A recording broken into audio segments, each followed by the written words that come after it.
Olá, estamos começando mais um programa Cidadania. E hoje o tema do programa é Direitos Humanos na Venezuela.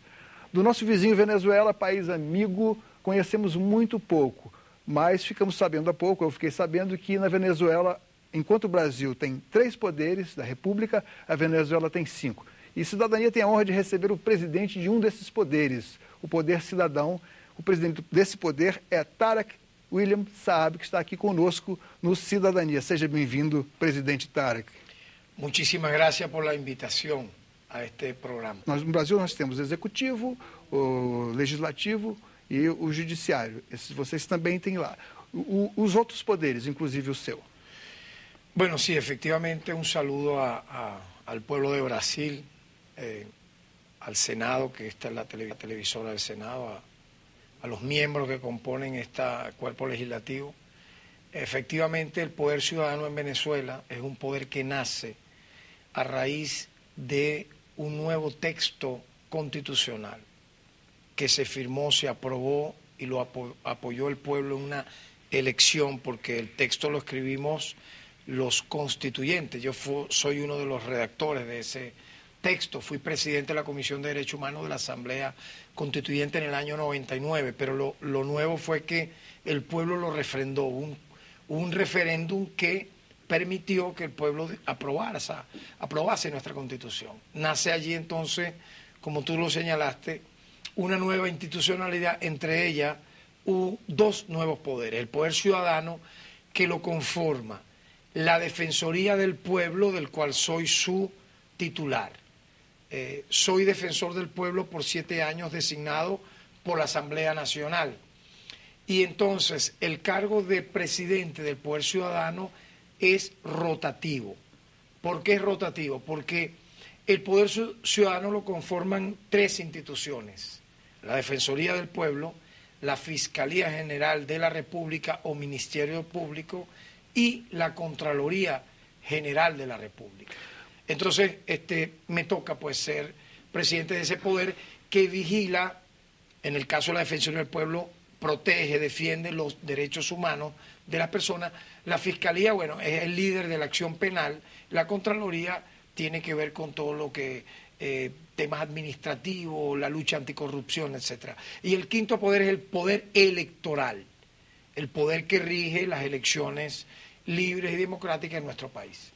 Bom, sabemos muito pouco da Venezuela aqui no Brasil, o que sabemos é através das agências de notícias e o contraditório que vem de eventuais visitas ou das notícias de órgãos mais localizados, sejamos realistas, mais a centro à esquerda do espectro da imprensa comercial, digamos assim.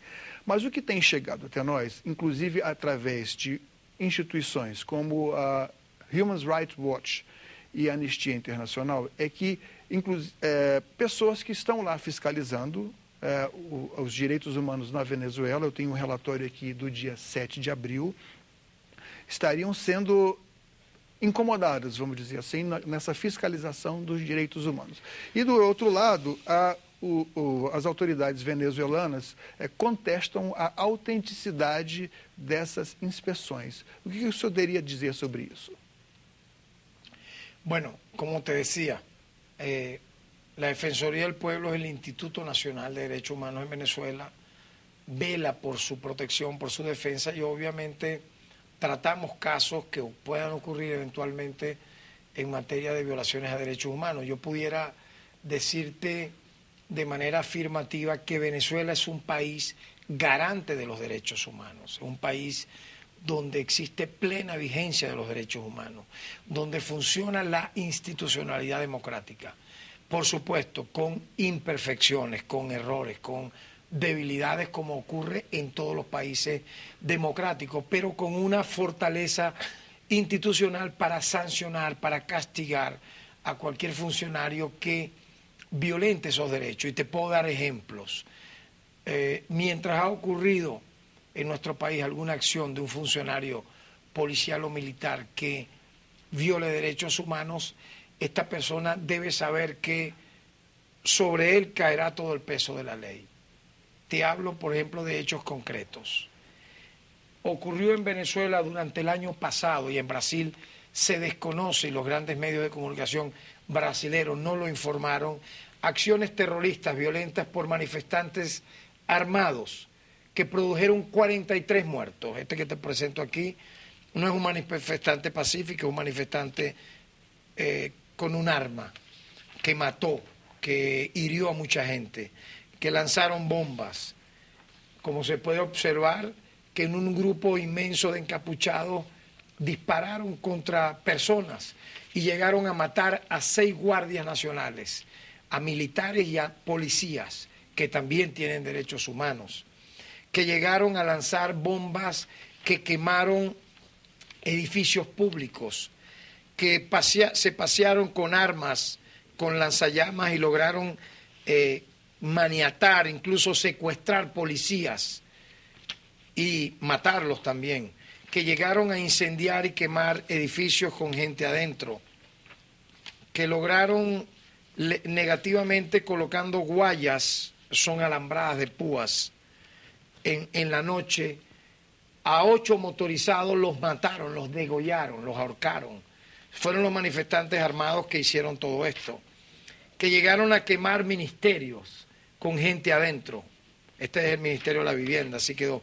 Que llegaron a incendiar centenares de transporte público, que lograron, encapuchados como se ven acá, y armados, y respetarle la vida a millones de venezolanos durante casi 5 meses. Esto ocasionó pérdidas humanas. Fíjate, así quedó el Ministerio Público.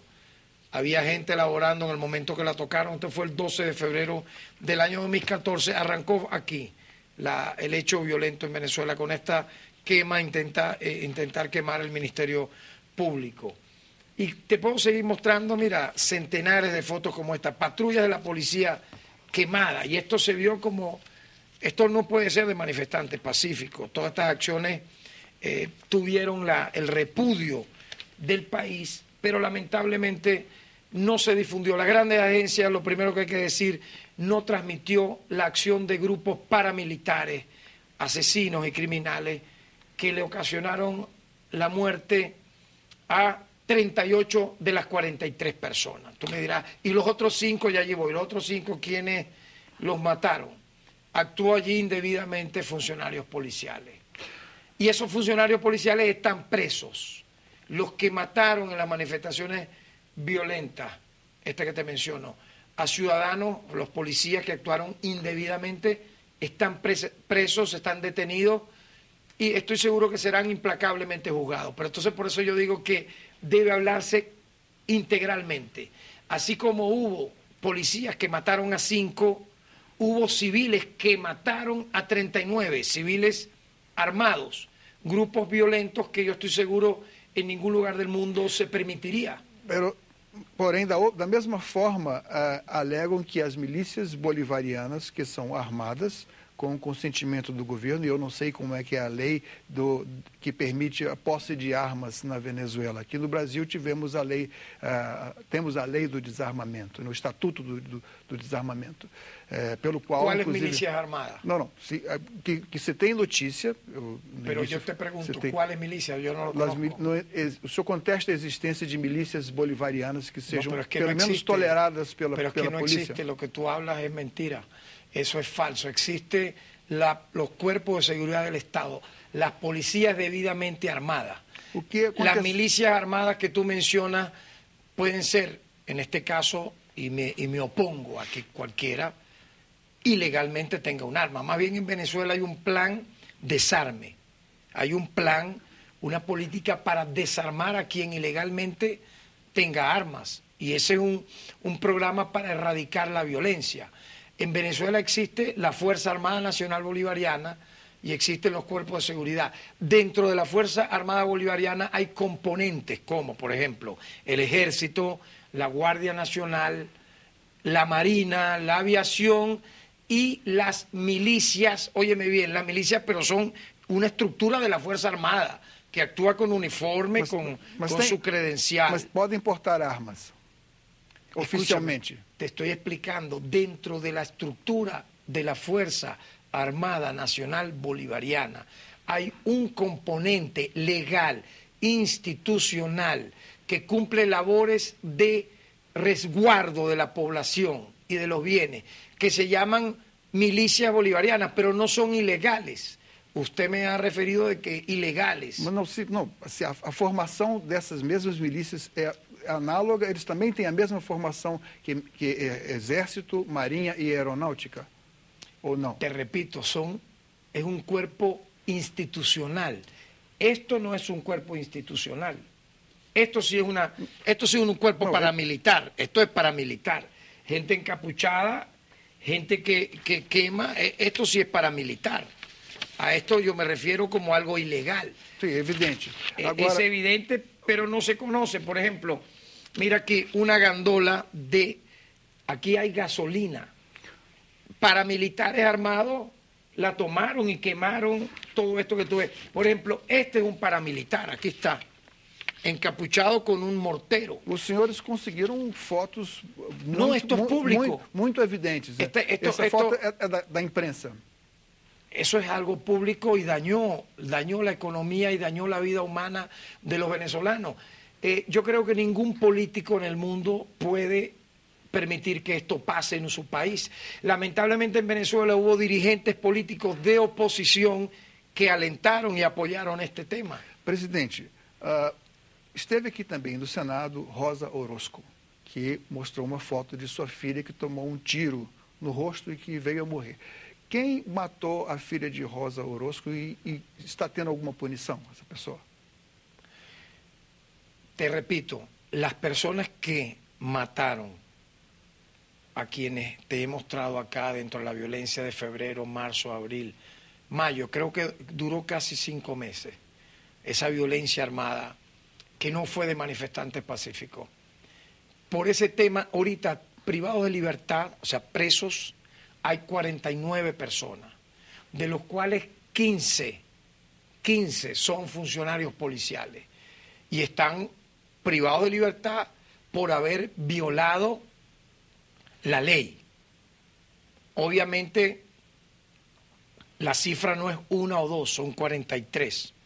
Por esos hechos hay detenidos, hay personas que están libres pero sometidas a un juicio, o sea, como se llama, medida sustitutiva de libertad, bajo un régimen de presentación ante un tribunal, pero cometieron un delito, obviamente. Por lo tanto, te informo que no se permite la impunidad. Quien comete un delito debe ir a un tribunal y enfrentar la justicia, porque si no, entonces la anarquía, si no es el golpe de Estado, si no es, en vez de la política o lo que tú y yo estamos haciendo, un debate, sería la insurrección armada, los tiros, e isso não pode ser. Evidentemente, isso é anarquia. Nesse ponto, o senhor tem toda a razão. Agora, presidente, uns dados aqui de um órgão até insuspeito, porque é da BBC, um informe da BBC do ano 2012, diz exatamente o seguinte, que entre 1999 e 2010, a pobreza urbana na Venezuela baixou de 49% para 29%. Evidentemente, fruto de políticas sociais. Mas, ao mesmo tempo, a violência urbana cresceu muito. O que está sendo feito para reduzir a violência urbana? Que havia, segundo esse informe, um crescimento que, nesse mesmo período, o número de assassinatos teria triplicado, 3 vezes multiplicado. O que ocorre na realidade, o que está sendo feito para esse direito humano, que é o direito à vida e à segurança na Venezuela? Sí, yo creo que el tema de la violencia, lamentablemente, ¿no?, es un tema grave en América Latina. O sea, es como una especie de fenómeno producto de hay muchos orígenes para ello. No solamente el componente social, pienso yo. Yo creo que es el componente también de la transculturización, el exacerbado consumismo que lleva, por ejemplo, a que en el pasado, suponte, en los años 80 o 90 en Venezuela, para no hablar de 15 años, hace 30 años en Venezuela, ocurría un hecho en que un delincuente, para quitarte un zapato, te mataba, para robarte un zapato. para quitarte una gorra de béisbol o de cualquier otro deporte. Producto de ese detalle del consumismo. Tal vez ahora ocurra en América Latina que no es por un zapato o una gorra, sino por un teléfono inteligente, por tener un celular, un Samsung, un iPhone, no sé. Eso no ocurre más. No, digo que ahora pues pasa de esa manera igualmente por el consumismo exacerbado, lleva a que un joven, y por la droga, la infiltración de la droga, el tráfico de droga, a mí me da la impresión que los grandes traficantes de la droga les conviene, les interesa que la juventud latinoamericana, para hablar de Latinoamérica, tenga esa enfermedad del consumo de droga que potencia un criminal y lo hace más violento. Por lo tanto, hay orígenes que no, yo lo veo multifactorial. El tema de la violencia no es solo un factor, porque tú has dicho algo importante, que es verdad. En Venezuela hay programas sociales que tienen que ver con derechos humanos, subsidiados a la alimentación, becas escolares, más universidades, hay más oportunidades de trabajo. Obviamente hay debilidades, hay errores, obviamente que lo reconozco, pero nadie puede negar que en Venezuela ha habido una gran distribución de la riqueza para que los derechos humanos de carácter social sean poco a poco reconocidos. Sin embargo, el fenómeno de la violencia existe en nuestras sociedades y yo creo que la política para prevenirla tiene que seguir siendo, yo te hablé por ejemplo del plan desarme, desarmar a la población, tiene que ser más cultura, más educación, más eventualmente oportunidades de trabajo y el combate obviamente más difícil, que es la transformación educativa, la transformación cultural de ese joven que en vez de estar, por ejemplo, asaltando, deba estar estudiando, que en vez de tener una pistola tenga un libro. Y ese tú bien lo sabes como periodista investigativo que tú eres, que ese es el camino más difícil. Y Venezuela está hoy debutando con un nuevo modelo policial, tiene solo 5 años, un nuevo modelo de policía. Yo creo que ¿qué he estudiado yo? ¿Qué he investigado?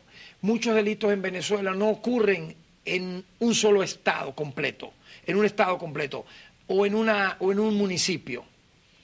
Hemos descubierto que ocurre a veces el 70% de los delitos en pocas cuadras de algunas calles de esa localidad. Por lo tanto, yo diría que son zonas peligrosas focalizadas. Entonces tiene que hacerse una política más específica, más especial, que nosotros hemos llamado de quadrantes. O senhor, então, advoga o pensamento de que temos que incentivar isso no mundo inteiro, inclusive aqui no Brasil, melhores oportunidades para os jovens e fazer uma certa conscientização contra o consumo supérfluo, seria isso? Yo creo que esas son alternativas importantes, no todas, pero sí son alternativas. El combate a la droga, porque yo creo que está vinculado mucho la violencia con el consumo de droga. Yo pienso que la educación es preventiva, la cultura previene el delito. El incentivo, obviamente, a más oportunidades en el cambio estructural permite el combate a la violencia, pero obviamente la manipulación de los temas te lleva a decir, y yo voy a estar en contra que se diga que Venezuela, por ejemplo, es el segundo o el tercer país más violento del mundo, primero porque es mentira. En el Medio Oriente, que tiene muchos países, hay países en guerra, en circunstancia bélica terrible, con grandes índices de violencia superiores al de Venezuela. Igualmente en África, incluso en Centroamérica, incluso en México. Incluso hay cifras que a mí me han alarmado también en Brasil.